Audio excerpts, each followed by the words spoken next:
kita cari tahu dokumen-dokumen yang diperlukan untuk permohonan lelang eksekusi Undang-Undang Hak Tanggungan Pasal 6. Undang-Undang Republik Indonesia Nomor 4 Tahun 1996 mengenai hak tanggungan pada Pasal 6 menyatakan bahwa apabila debitur cedera janji, pemegang hak tanggungan pertama mempunyai hak untuk menjual objek hak tanggungan atas kekuasaan sendiri melalui pelelangan umum serta mengambil pelunasan piutangnya dari hasil penjualan tersebut. Kemudian, dokumen yang diperlukan diatur dalam Peraturan Direktur Jenderal Kekayaan Negara Nomor 2 Tahun 2017 tentang petunjuk teknis pelaksanaan lelang. Terdapat 3 jenis dokumen yang perlu dipersiapkan dalam permohonan lelang, yaitu dokumen persyaratan lelang yang bersifat umum yang disampaikan pada saat permohonan lelang, dokumen yang bersifat khusus yang disampaikan pada saat permohonan lelang, dan dokumen yang bersifat khusus yang disampaikan sebelum pelaksanaan lelang. Nah, apa saja dokumen persyaratan lelang yang bersifat umum? Yang pertama, surat penjual. Selain pemohon lelang sebagai orang pribadi, surat tersebut berupa surat keputusan penunjukan penjual atau surat tugas penjual atau surat kuasa penjual. Selain itu, dapat berupa perjanjian atau surat kuasa penunjukan balai lelang sebagai pihak penjual. Lalu, dokumen daftar barang yang akan dilelang. Kemudian informasi penyerahan berisi informasi tertulis yang diperlukan untuk penyerahan atau penyetoran hasil bersih lelang. Lalu, surat persetujuan dari pemegang hak pengelolaan jika objek berupa tanah dan atau bangunan dengan dokumen kepemilikan hak guna bangunan atau hak pakai di atas tanah dengan hak pengelolaan.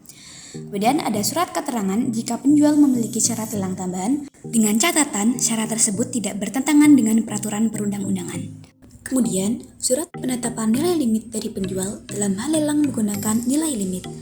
Lalu, ada surat pernyataan atau surat keterangan bahwa objek dalam penguasaan penjual dalam hal objek berupa barang bergerak yang berwujud. Dan tambahan foto dalam hal lelang dilaksanakan melalui internet. Kemudian, apa saja dokumen yang bersifat khusus yang disampaikan pada saat permohonan lelang? Ada salinan perjanjian kredit, ada salinan sertifikat yang meliputi sertifikat hak tanggungan dan akta pemberian hak tanggungan serta sertifikat hak atas tanah yang dibebani hak tanggungan. Lalu, perincian hutang atau jumlah kewajiban debitur yang harus dipenuhi, bukti wan prestasi seperti surat-surat peringatan, lalu surat pernyataan tanggung jawab dari kreditur selaku pemohon lelang yang berisi akan bertanggung jawab apabila terjadi gugatan perdata dan atau tuntutan pidana. Kemudian, salinan laporan atau dokumen ringkasan hasil penilaian atau penaksiran yang memuat tanggal penilaian atau penaksiran. Selanjutnya, apa saja dokumen yang bersifat khusus yang disampaikan sebelum pelaksanaan lelang? Ada salinan surat pemberitahuan rencana pelaksanaan lelang, bukti pengumuman lelang, dan surat keterangan tanah atau SKT atau surat keterangan pendaftaran tanah atau SKPT dalam hal objek yang dilelang berupa tanah atau tanah dan bangunan.